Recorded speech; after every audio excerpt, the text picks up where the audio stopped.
On est Siman, même Chet 48. Omrim parashat Tamid, ou psubke korban Shabbat, omrim petzel parashat Tamid. On va expliquer. La Gemara nous dit que depuis la destruction du Beth Amikdash, Neshalma parim sefatem. On va payer les taureaux par nos lèvres. C'est quoi? Que celui qui lit, on verra dans le Mishnah, il dit celui qui peut, il vaut mieux étudier, il vaut mieux comprendre ce qu'on fait. C'est bien une fois dans la vie d'étudier ce qu'on lit, c'est dommage. Prendre la traduction. Il y a aujourd'hui, c'est d'origine en français. C'est vrai, il faut savoir, même lire sans comprendre, il y a quelqu'un qui n'est pas capable de comprendre, pour Akadosh Baruch Hu, c'est exactement comme celui qui peut comprendre et qui a compris. Mais celui qui peut comprendre, c'est sûr que ce sera beaucoup mieux d'essayer de comprendre. Donc, Hachem Yahvé dit, aujourd'hui on ne peut pas sacrifier un korban. Tu étudies ou tu lis celui qui ne peut que lire, c'est comme si on a sacrifié les korbanot. Non, il faut savoir que chaque jour, on avait korban tzibour. V, c'est quoi? La veille, il fallait que ce soit avant Rosh Chodesh Nissan, c'était chaque année. Chaque mâle, chaque homme du peuple juif devait donner machatzit à shekel, c'était chacun la même somme, pour acheter les korbanot tzibour, les sacrifices publics, c'est-à-dire qui appartenaient au public, et chaque matin et chaque après-midi, en fait, en début de journée et en fin de journée, on sacrifiait un korban à Tamid qui était pour tout le peuple juif, bien que les femmes ne cotisaient pas, mais ça ne veut pas dire qu'elles n'étaient pas pardonnées par ce. C'est pourquoi, je m'excuse, elles avaient part dans le sacrifice quand même. Le sacrifice, comme c'est dit, les chaper à la volonté. Ce qu'on fait dans la tefila. Au début, on dit Yiratzon chez le Beth Amikdash b'mara venakriv lecha korban lefanecha korban tamid chez chaper ba'adem. C'est pour ça, comme explique, je m'excuse, on doit dire un nom. Quand on répète le chidouche de quelqu'un, il faut dire son nom, mais j'oublie. Je m'excuse. Alors je demande pardon à celui qui a dit ça, je ne sais pas c'est qui. Ouais. Il dit pourquoi on avait besoin d'un sacrifice et le matin et en fin de journée. Parce qu'il faut savoir, la faute, tant qu'elle est fraîche, elle s'efface facilement. Ouais. C'est comme une tache d'encre. C'est tout de suite. Là, on lui dit Khatati Avid Hashem. Pardon, je m'excuse. Tu prends un petit torchon, un petit sopalin, il n'y a plus rien. Et attendu un peu, il faudra un peu plus d'huile. Parce qu'après, il faudra du savon, et des fois, il faudra vraiment, quand c'est au bout d'un an, il y a tant Rosh Hashanah, il y a tant Kippour pour faire tchouva, ça c'est déjà bien imprégné dans le bois, il faudra même un peu, comment ça s'appelle, avec la lime, poncer. Ouais, c'est comme ça. Donc il disait, on sacrifiait un korban le matin, un korban l'après-midi, comme ça c'est encore passé, c'est encore frais, c'est mechaper facilement. Enfin, c'est pour ça que moi j'aime faire le vidouille, j'aime pas rater les vidouilles. Tachanoun, demain les gens ils sont contents quand on dit on fait pas tachanoun. Moi aussi, mon Yetzirah il est content. Moi aussi, je suis content. Mon Yetzirah Tov, il regrette. Pourquoi? On fait vidouille, on a passé un torchon, on a fait, alors je sais pas combien, mais on peut pas s'imaginer, même si ça a pardonné 10% de notre avérote, c'est super. Et à mon avis, ça pardonne encore plus. Évidemment, il faut au moins penser à Hachem, je regrette. C'est pas ça la tchouva c'est au-delà. Mais dire je regrette, quand c'est encore frais, on a enlevé, je ne sais pas combien de pourcentage, mais on a enlevé une grande partie de nos fautes. Donc il y avait le korban tamid, et il faut savoir que tout ce qui est avant Hodou, rien n'est vraiment obligatoire. C'est très bien, c'est superbe, et celui qui le fait, continue à le faire. Celui que c'est ouf, étudier le korbanot, ou un cours de Torah, moi, ce que j'ai entendu, et je pense personnellement aussi, c'est mieux le cours de Torah, c'est évident. Mais il y a une chose qui est obligatoire, ou je dirais presque obligatoire, c'est ce que Rabbi Pierre a dit. C'est parashat Tamid. La paracha qui décrit ce korban à Tamid, c'est quoi Tamid? Tout le temps, ce korban qu'on faisait une fois le matin, une fois l'après-midi, parce que pourquoi? Ça, c'est quelque chose qui était obligatoire, c'est quelque chose que si on lit, c'est comme si on l'a fait. Et comme on a vu que le Rabbeinu Naria qui disent que même les femmes sont obligées de lire ça. Ce qu'on a vu dans le cours d'avant, c'est la raison pour laquelle certains disent que les femmes sont obligées de faire du Birkat Torah. Donc c'est la partie qui est obligatoire, c'est quelque chose qu'il y a quoi qu'il en soit, je le dis. C'est ce qu'il dit. Ve'omrim parashat hatamid. Il faut le dire, c'est parashat hatamid. Ve'yesh omrim seder ma'aracha ve'ribon ha'olamim v'tativ itanu. Et il y a qui rajoute, c'est ce qui est ensuite, parce qu'au fait ensuite, on raconte tout ce qui se passe, toute l'évolution de... Parce que Korban Tamid, au fait, c'était, on va dire, le plus important. Il y avait beaucoup d'autres choses. Il y avait la Kétoret. On dit la Kétoret aussi, c'est très important. Alors le Zohar Kadosh, il dit que celui qui dit la Kétoret, il va annuler tous les mauvais écrits, mais là-bas aussi, c'est écrit avec Kavana. Alors, et toujours c'est comme ça. Quand quelqu'un ne peut pas avec un Kavana, ce qui fait même son Kavana aux yeux d'Hachem, c'est comme la Gemara dit dans la fin de Masechet Menachot, Echad Amarbe, Echad Amamit. Il y avait Korban Mincha. C'est quoi Mincha? C'est les farines. Et il y avait Shor HaGadol, le taureau de 2 tonnes, 3 tonnes, je ne sais pas si ça existe, mais bon. Ouais. Qu'est-ce qui est plus important aux yeux d'Hachem? Plus encore, Mincha, de Korban, un sacrifice d'animal, c'est comme si je me sacrifiais mon âme à moi. Quand je sacrifie une farine, c'est comme si je sacrifie mon argent, pas moi. Parce que quand un animal, c'est quoi? Ce qu'on devait faire, je ressens comme si on me le fait à moi, pour Hachem. Qu'est-ce qui est plus important? Alors, il dit, si le seul moyen qu'on a, c'est Mincha,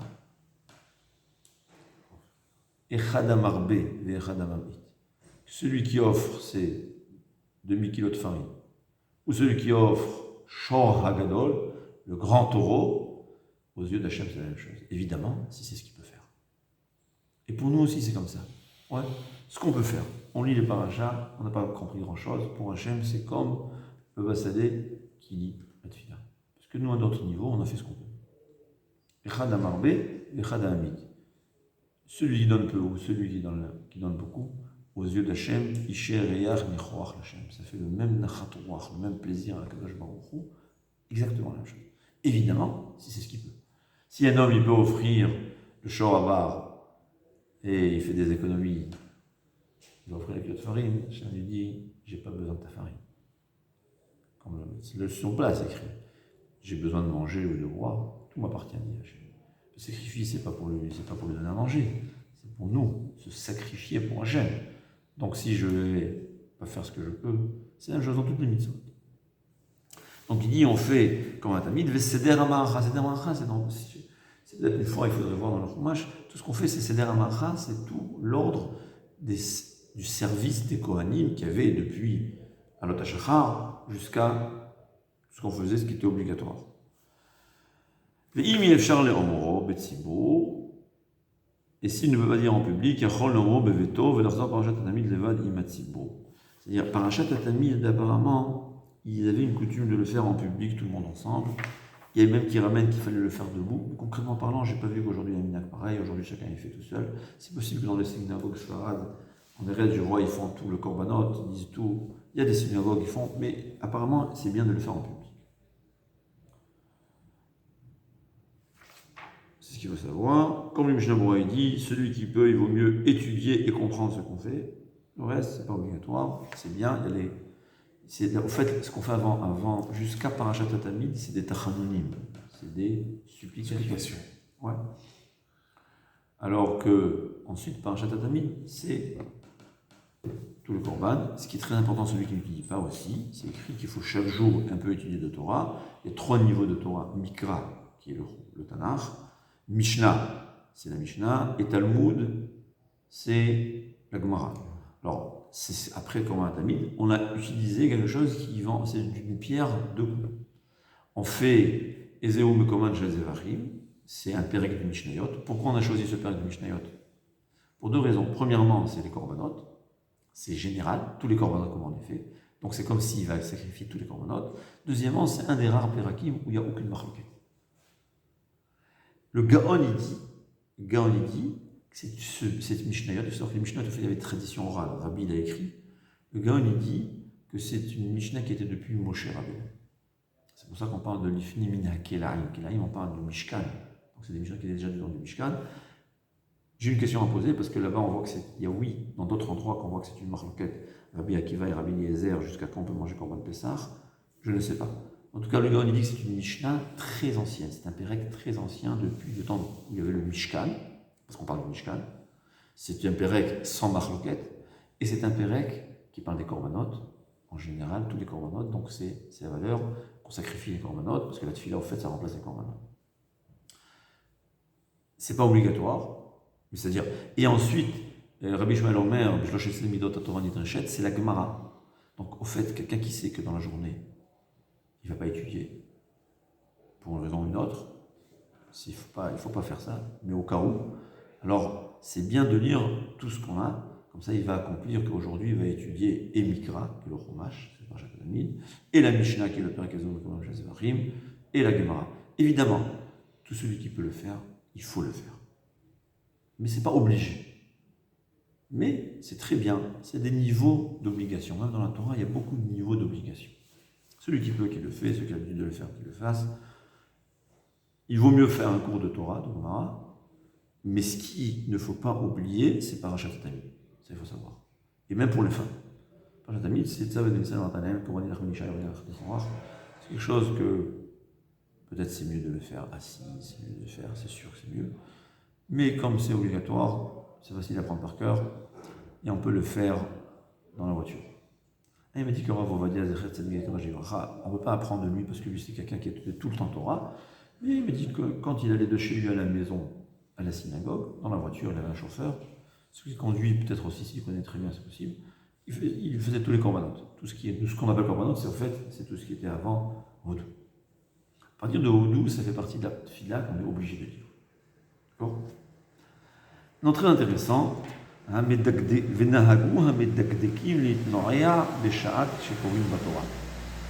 medagdekim, c'est-à-dire ceux qui sont minutieux dans la Torah, quand ils étudient la Torah, ils bougent.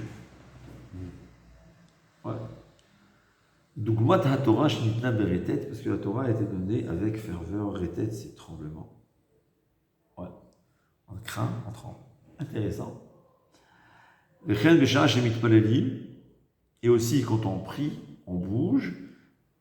Al-Shem, kol atzmotai tomana Hashem ikamocha, que même tous mes os, tous mes os publics, en pluriel, prient devant Hashem. C'est-à-dire qu'il faut que tout le corps soit emporté dans la tefila. Très intéressant, il y a dans un autre endroit, c'est écrit, parce que la neshama, c'est comme une bougie, la bougie, elle bouge. C'est-à-dire c'est une nature juive. On dit que c'est un des signes entre. Il y avait une fois quelqu'un qui s'était déguisé en tant que juif, et le Rav, un certain moment, il a dit celui-là n'est pas juif. Il dit, tu sais, c'était vrai qu'il avait raison. Il était immobile dans la tefila. C'est une nature. Ouais. C'est pas quelque chose qu'on fait le volontaire ou pas, c'est comme ça. Ça vient d'une partie. Et parce que la neshama, c'est par sa nature, la neshama c'est l'âme spirituelle, et par sa nature elle bouge quand elle fait les mitzvot, comme la bougie. Et aussi pour qu'on veut que tout le corps soit associé dans la tefila. D'ailleurs, c'est pour ça que c'est une mitzvah de dire à voix haute. Tu fais à voix haute, tu as parlé à voix haute, et tes oreilles ont entendu, tu as sanctifié tes oreilles aussi.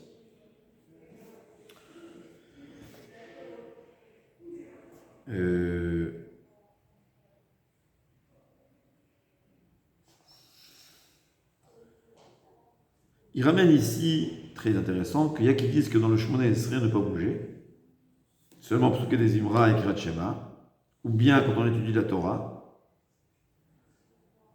Il dit le Magen Avraham, David Kemar, David Demar, on peut faire comme ça, pour le Shemona Esrei. Il y a qui bouge, qui ne bouge pas. Et c'est quoi l'essentiel? La colle, le film, tout dépend de la personne. Il y a des gens que quand ils bougent, ils vont plus de la Kavana, il y a des gens qui vont la Kavana, et tu vois ça dans les Gdolei Israël. Mais par contre, le reste, quand on étudie la Torah, ou quand on fait Kirat Shema ou la Tefila, on est comme ça, on se balance. D'accord? Évidemment, il dit, Mishnah Berurah, il faut faire attention de ne pas bouger d'une façon drôle.